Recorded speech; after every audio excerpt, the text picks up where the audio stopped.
Alright everyone, so I'm going to be doing a mixing demo for our red object painting. You'll also have the option to paint some green objects as well for extra credit. So let's talk about our colors first. So we're going to put out Cadmium Yellow, which is a nice bright saturated yellow. Okay. Cadmium Yellow, we'll need this both for mixing up parts of our tomato, and then if you choose to paint the green objects as well, you'll need that for some of the brighter parts of the green objects. Yellow Ochre, which is a more neutral and also warmer yellow. Okay, Burnt Umber, which we'll be using to mix out a nice neutral, a cooler neutral that we'll be using to describe the white sheet that the vegetables are on top of. So Burnt Umber,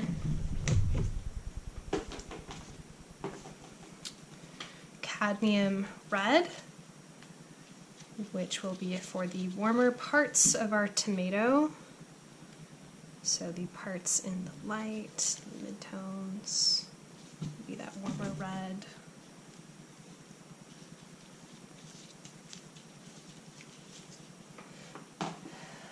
Okay, Alizarin Crimson, which is a nice, cool dark red, which will be useful for mixing out some of the shadow portions of our tomato. Okay.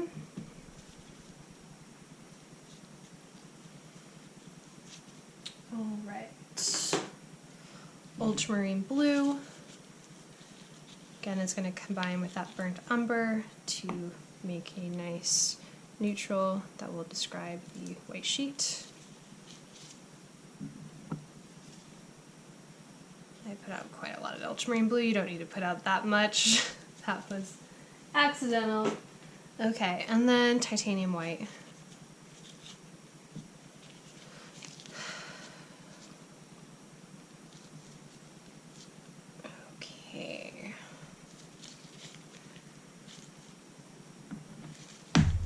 Alrighty, so Titanium White. I also want to put out some of my liquid, so you can put out some of your medium, your liquid, or your solvent-free gel.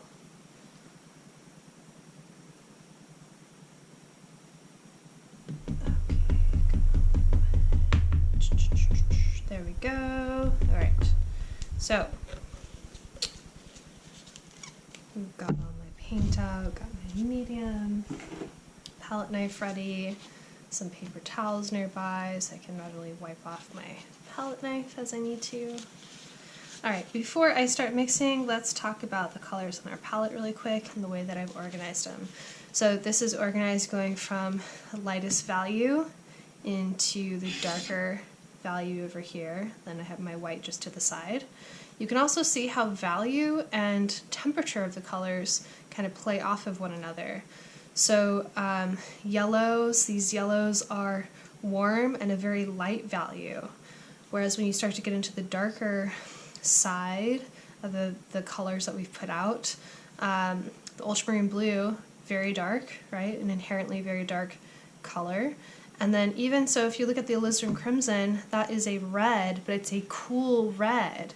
And the coolness of it makes it darker in value. So those two things are connected. Even if we're looking at these yellows, the value and the value also plays out with these yellows as well. Okay, so this yellow, which is brighter, more saturated, reads as lighter, and this yellow, which is more neutralized, is going to read as darker. Okay, so I also have my photo reference out, and I'm going to be continually looking at that as I mix. So be sure to keep your photo reference out, that you're mixing values and colors based off of the photo reference you're creating for this painting, or if you even set up a still life, that you're looking actively at that still life, not just randomly mixing. Okay, let's begin with our cooler neutral. I've already managed to get paint in my hair, so that's nice. Okay, so Burnt Umber. This is a neutral that I'll be using to address the sheet. This is also a useful neutral that you can end up adding to other colors if you want to neutralize them a little bit. So that can be nice. So especially if I'm mixing, say, an occlusion shadow for something and I want it to go a bit darker, I can use some of this mixture that I'm making right now to push that a little bit darker. So I'm going to mix out several values of this kind of cooler neutral using Burnt Umber and Ultramarine Blue, and I'll be using my white to lighten that and make a little value scale. Now what's going to be important today is that we'll have some different colors, especially our red, where we're not adding a lot of white to that. There might be a few areas that we'll be mixing a little bit of white into our red. So say like the highlights, those can get into a brighter white, but we're going to avoid using very much white to lighten our reds because it can really change the nature of a red to add white into it. Red is such a warm color, especially something like this cadmium red or tomato kind of red. And when you add white to something, white has a cooling effect. So if you're adding a bunch of white into your red, it's going to turn it pink, right? And pink feels like a different color. So we're going to instead want to think about how we can keep our lights both more chromatic and also warmer in temperature. So we'll also be using these, oops, got a little bit of red in that, it's okay. We'll be using our warm reds to describe the light, and we can even use a little bit of our cadmium yellow to lighten and brighten parts of the red as well. Okay, so let's mix out a couple of different values with this neutral. And again, just like we have learned earlier in the class, I'm going to start by mixing more of a middle gray and mix some other values out from that middle gray.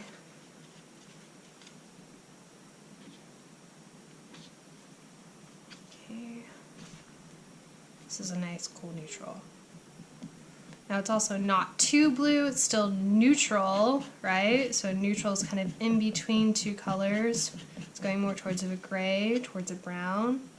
So it's not reading like overly blue, but it's definitely a little bit on the cooler side versus the warmer side, which is going to be nice for our white sheet that we're going to be painting.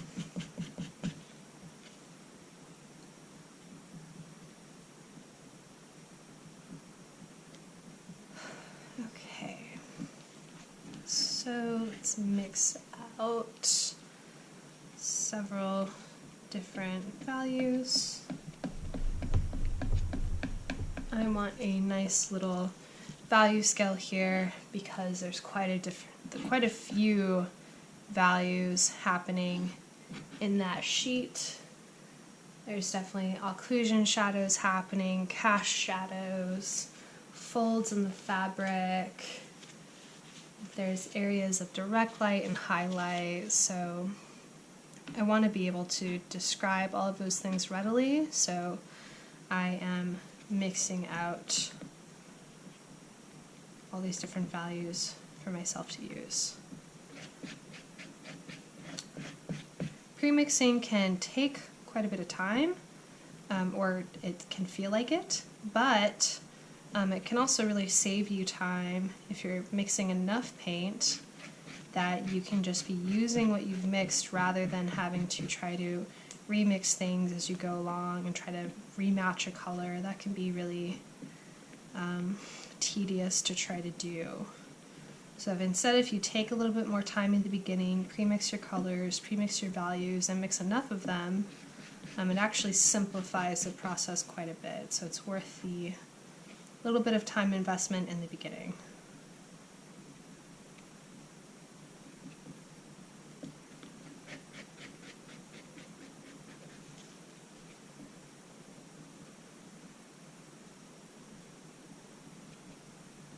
Okay, now let's mix this next gray. Okay, let's add a little bit of white to, let's actually add a little bit more white to this gray. And then we'll adjust that gray from here. So remember, when you're mixing a value scale, you want to be able to squint and see a gradation of those different values. And you want to be able to look at these different values and have them look distinct from one another. So you both don't want them to look exactly the same, but you also don't want it to be too huge of a step away from one another. That's where trying to mix things strategically can really help you. Okay, let's add a little bit more white into this last pile that is closest to the middle gray. Okay. So there are definitely parts of the cast shadow, for example, that this value will describe. Okay, now let's mix some of the darker portions of our value scale, which can also be describing parts of the cast shadow and the little core shadows on the fabric. Okay.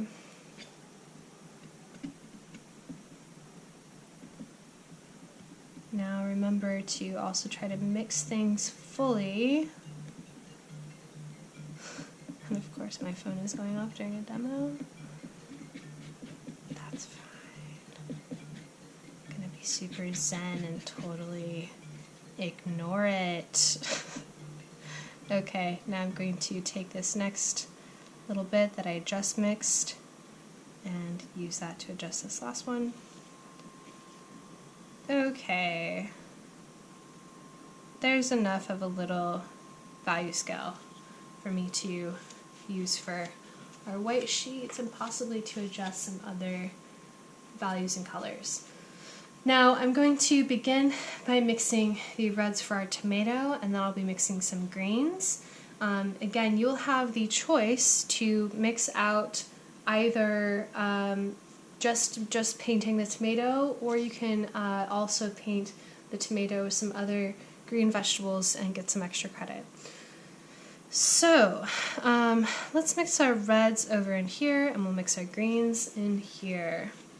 So first I want to think about the local color of my tomato. So local color, some of you probably remember, maybe some of you don't, which is fine, but local color is when the color of something under a direct light, okay? So not in like the highlight area, but what the direct light looks like, and the kind of midtones, what color is that, right? So that's kind of the true color of an object. Now tomato is a very warm red, cadmium red is a warm red. Now we need to neutralize these reds a little bit, so you could even grab some of this neutral to try and neutralize it, or you could add a bit of green into it, right? Green is the complement of red. So I'm also going to mix a green over here, which I will also later use to mix out my green objects anyway. So I can start by mixing a bit of a green.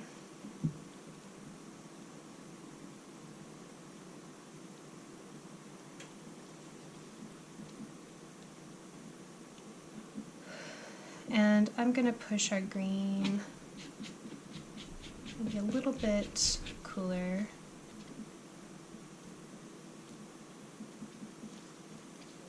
So again, you can take this complementary color of red, use that to neutralize the red. You could even take some of this neutral that we've mixed out from Ultramarine Blue and burnt umber to help neutralize it as well. But it's kind of nice to base it off of color theory and to be thinking of the complementary color as a means to neutralize a color. Okay, so I'm deciding to push that a little bit cooler. Now I have a nice darker, cool green to work with. Okay, so so let's try to get this red a little bit. So I'm going to take this red from the local color that I'm going to be mixing. I'll be mixing some lighter reds using some yellow, and then the last one is a tiny bit of white. And then I'll be making for my shadows, I'm going to neutralize it even more.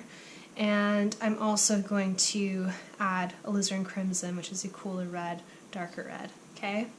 So I'm going to take a little bit of this green and add it to my cadmium red to neutralize it.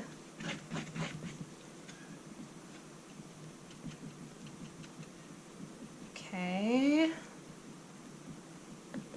Alright, this red is looking like a good one to describe the midtones. I'm going to mix more of it because this is a color I'm going to use in different parts of my value scale to mix out other values. So I'm going to put more of this out, more of my cadmium red, and then again just a bit of this green as a way to neutralize this red.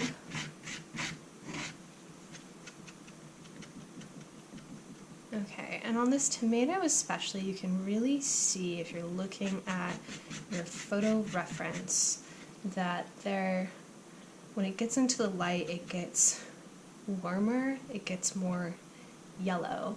And then there's areas of highlight that look kind of like a bright white, but those are very few areas.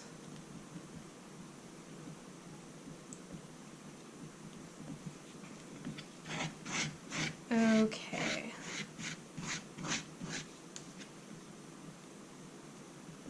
Alright, here we go. So, I am going to, kind of like my other value scales, map out where some of these other values are going to go using this middle value that I've just mixed.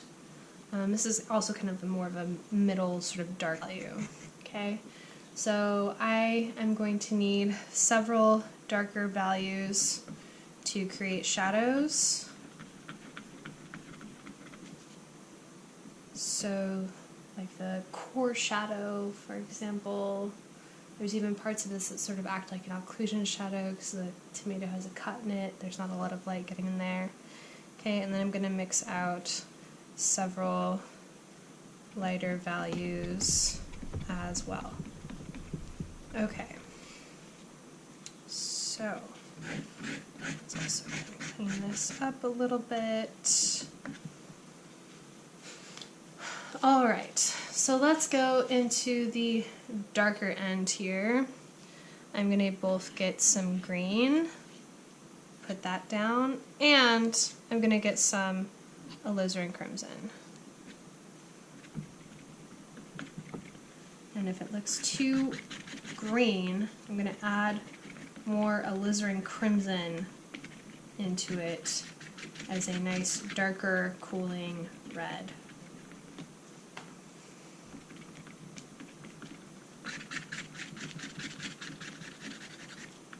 And you can also see what happens when you're adding red and green together too, is that it can also kind of look like a purplish neutral. What you want to avoid though is something going too green. It's going to look kind of pukey. So if it's looking too green when you're mixing something out, it means you need to balance it out with more red. Okay. Now I'm going to take what I've just mixed and I'm going to use that to work my way up and make this little value scale.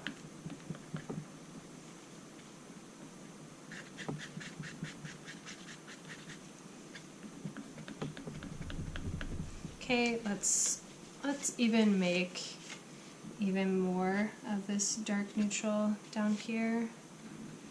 So again, I'm going to grab more green and then also alizarin crimson. So I just wanted to make a little bit more so I can keep mixing up.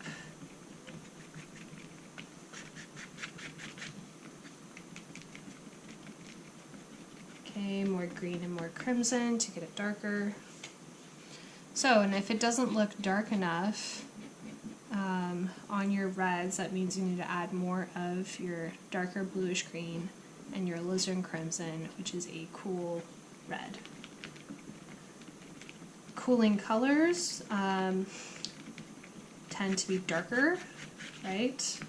So if you think about, if we're comparing these two reds, this is a warmer red and a cooler red. This clearly looks like a darker color, right? Okay, and actually just a little bit more green into this to neutralize it a little bit more and push it a little bit darker.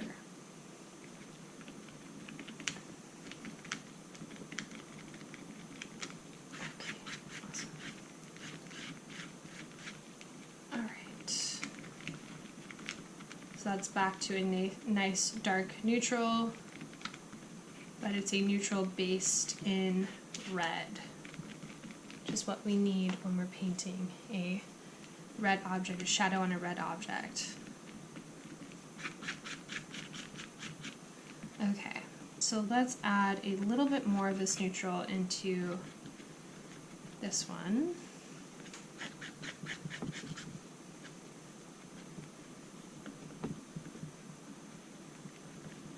Okay, and I want to mix out a little bit more of this value as well, so I'm going to take some more of this. And I'm going to take some more of our middle red.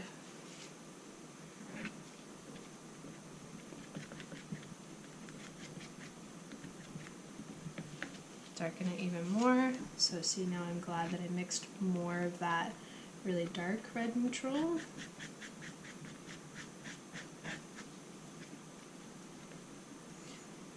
So you don't want these piles of your different colors and values to be overly tiny, because then you might end up running out of a color and a value that you need, and you'll have to remix it, and trying to match those different colors and values that you've already painted can get quite difficult. Okay, now I want to mix a value more in between these two. So I'm just going to go ahead and do that right in here. Okay.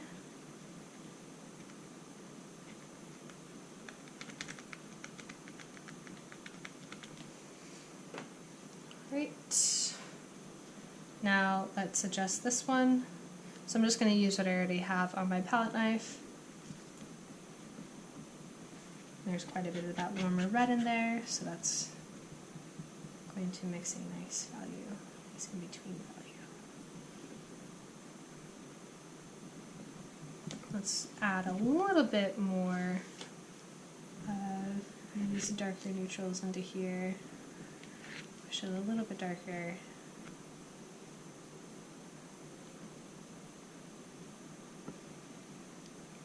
To get a nice transition value. Okay. So, on a red object, using green and cooler reds to create your shadows. Cooler red is going to be alizarin crimson, or even a quinacridone magenta, be a cooler kind of red too. Okay, now lightening things up. So,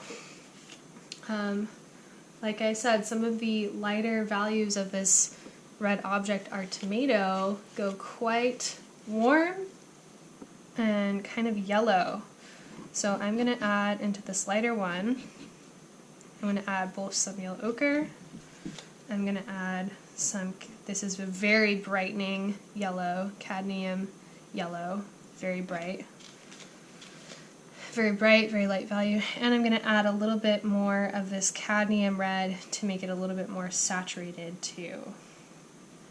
So the lights and the midtones tend to go more chromatic in color, shadows tend to go more kind of neutralized. Okay. And this is going to look quite yellow. There are parts of it, if you're looking at that tomato, that do look quite yellow, so that is okay. Don't wig out that it looks yellow. It actually will be a useful color for you to have. And then of course there's always, you mix something out, then you have to see what it actually looks like when you're placing it on your canvas. You might actually realize that you need to adjust your colors and values a little bit, right? So don't, and if you find that, remix some things in the beginning before you start. Don't paint something 50% of the way and then realize, oh, these colors are all off. Okay, so I'm even going to mix a little bit more of this cadmium yellow into here. So this is again a very light, brightening color. Okay. All right. Then I can use this to mix out some of our lighter reds. Okay, so right in here, I also am going to add a little bit more cadmium red into this mixture.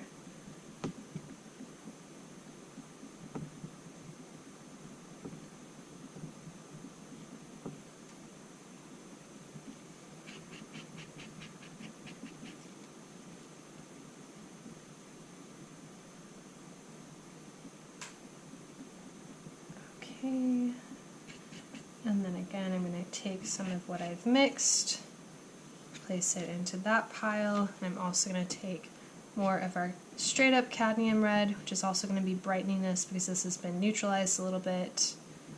And when you neutralize something, it tends to get a little bit darker too. Okay, let's mix even more cadmium red into here. So warmer reds, cadmium red, in a red object is going to be a good way of expressing the light, and using some yellows to also brighten and lighten that up. Okay, let's maybe make this yellow here a little bit more of one of those red mixtures in it. But even that yellow, let's add a little bit more cadmium red. Even something that looks quite yellow is going to be useful to us because there are parts of the tomato that do go quite yellow in the light. Now, this is also without any white yet. I am going to mix a white, I'm going to take some of this, and at the very top I'm going to mix a lighter part of that. There's parts of the tomato that are brighter, lighter, and whiter yellow. There's going to be a little more cadmium in this though. Okay, so this is kind of near where the stem of the tomato would have been. It was removed, but there's parts of that go quite light and yellow. A little bit more white in there.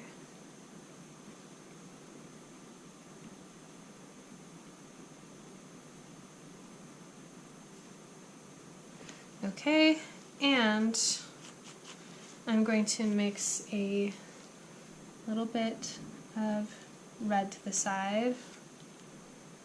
A little bit more red, a little bit of alizarin, and then like two, and a whole bunch of white.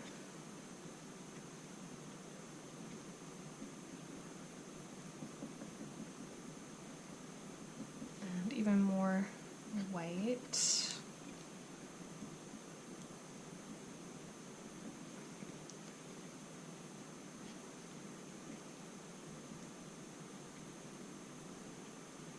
Okay. For areas of highlight on our tomato. Now we'll see, this might be too cool. I kind of have to test it on the actual painting to really know, but this is a good scale to begin with for this red object. Okay, now if you're just going to paint the tomato, you're not choosing to also paint the green objects for extra credit, you can end the demo now. But if you want to paint the lime and the jalapeno, then you can continue watching.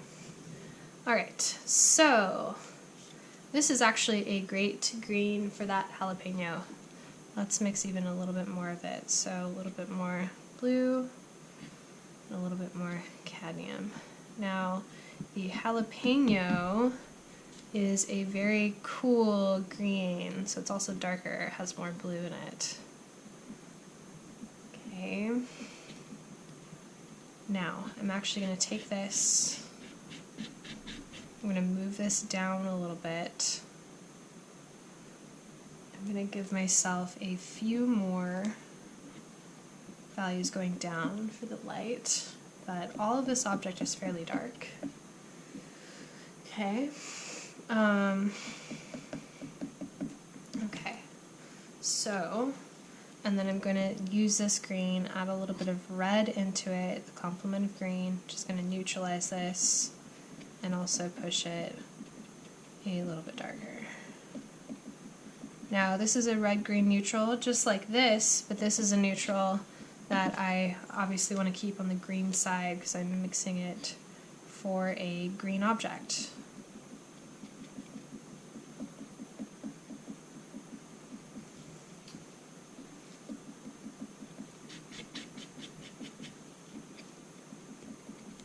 Now we can even just mix one green value scale for both the jalapeno and the lime, but the lime is a much lighter green. There's a lot more yellow in it, so we'll be mixing some lighter greens using yellow, cadmium yellow, as a way to lighten it. Okay, so that will be good for like the core shadow, for example. You'll want a darker, more neutralized green to work with. Okay, now for lightening some greens up. So I want to lighten this up a little bit, but only a little bit. I'm going to use yellow to lighten it, this yellow ochre, and this will be more for the jalapeno. There's definitely a sort of light mass there, but it's such a dark green that the light mass on that jalapeno doesn't look super bright or light. So I don't want to over lighten it.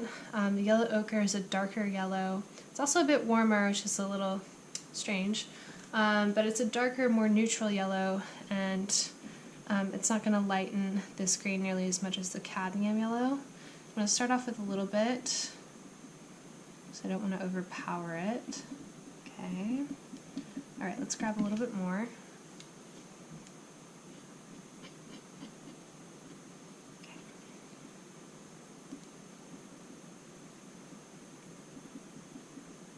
Alright, so this could be good for parts of the light on the jalapeno.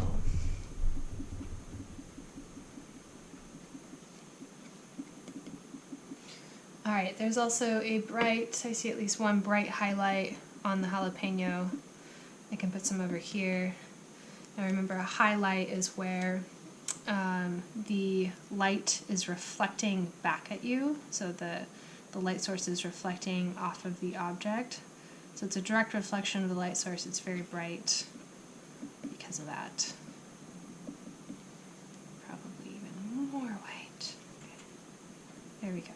So those could be for areas of highlight, even on the lime too. Okay.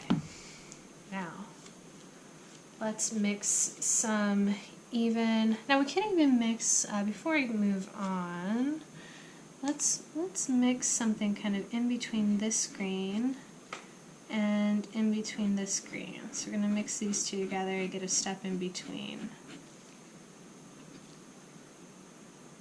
So for example, in the reflected light on the jalapeno, it's getting a little bit lighter, right? But you don't want it to read as light as the light mass, so we need this kind of in-between value. I'm going to add even a little bit more yellow into this and then lighten that up with what I've mixed here.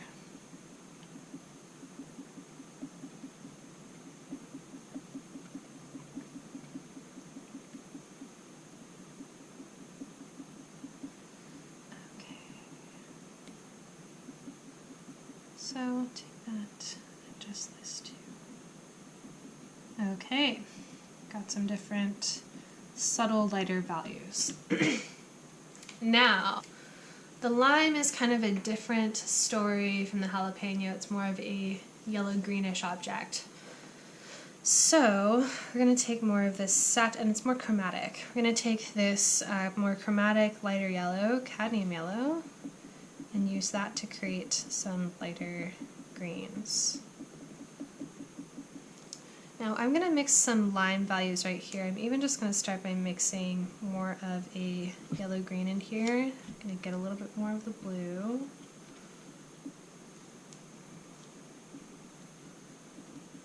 Okay, so more yellow in this mixture. It's more of a warm green versus the jalapeno is more of a cool green, so more blue in that combination.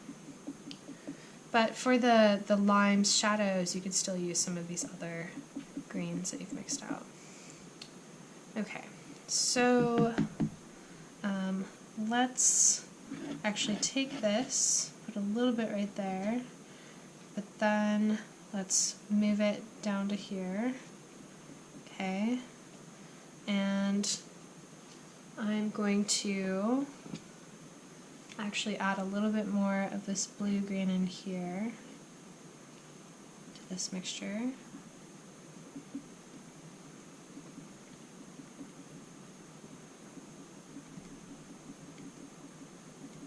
Okay.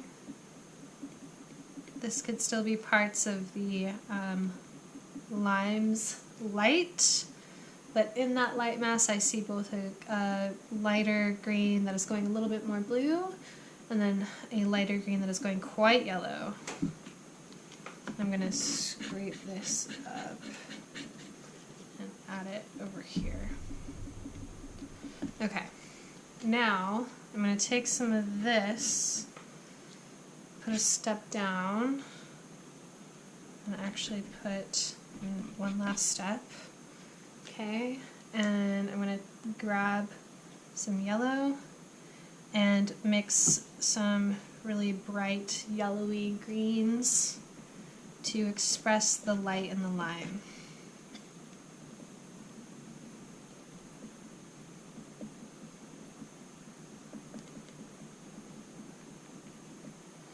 Okay, I'm going to grab even a little bit more yellow.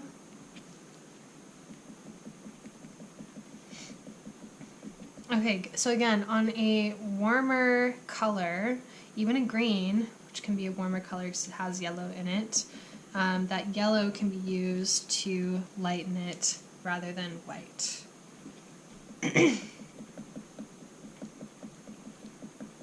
So it's not that you don't ever want to use white. In fact, I'm going to take some of this green and mix a little pile of a lightened green with white and that green for parts of the highlight where it gets quite light and bright and more reflective. There's more white there. But on a whole, I'm not using white to lighten this whole value scale.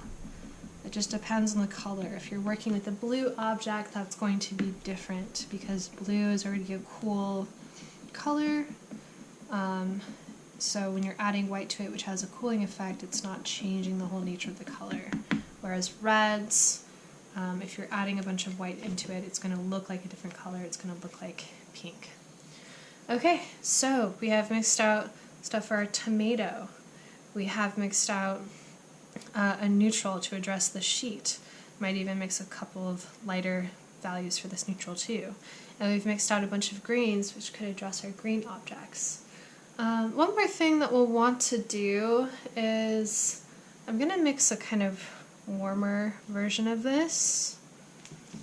Let's see, my palette knife is so dirty. I'm going to add more burnt umber to warm up this neutral. Okay, I'm thinking of the part of the tomato where the stem was, and it's kind of brown in there. So I'm going to mix some browns. I'm going to use both yellow ochre and also a little bit of white to lighten that up. Okay. Now let's maybe mix something in between. these two browns.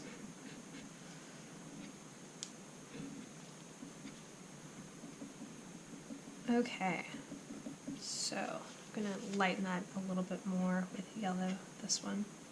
So just a few browns to use for that last little part of the tomato. Alright, so that means we should have little value scales and colors mixed for everything. Again, tomato, kind of stem part of the tomato, the sheet, and also if you're painting and realize you need to neutralize something a little bit, you can grab parts of this neutral and add that to other colors to neutralize it.